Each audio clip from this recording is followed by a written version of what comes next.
বন্ধুরা, বেশ কয়েকদিন ধরে সকাল দুপুর সন্ধ্যে রাত্রি যে ফ্যাচ ফ্যাচে বর্ষা শুরু হয়েছিল, নিম্নচাপ, তারপরে ঊর্ধ্বচাপ, তারপরে পার্শ্বচাপ প্রতিক্রিয়া নিয়ে, তাতে প্রত্যেক মানুষের প্রাণ ওষ্ঠাগত হয়ে গেছিল। ছাতায় না মানে বৃষ্টির ধারা, কখনো ঝিরি ঝিরি ঝিরের ধারায়, কখনো বা ঝমঝমিয়ে মুষলধারে ভারী বর্ষণ।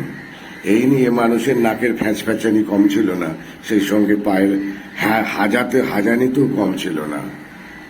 অনেক মানুষের জ্বর জ্বালা হয়েছে শুনতে পাচ্ছি। এরই মাঝে আজকের বিকেল কত সুন্দর, চারিদিকে রোদের একটা আভা রয়েছে, পুজো পুজো ভাব, এবং বৃষ্টি কোনো লেশ মাত্র নেই।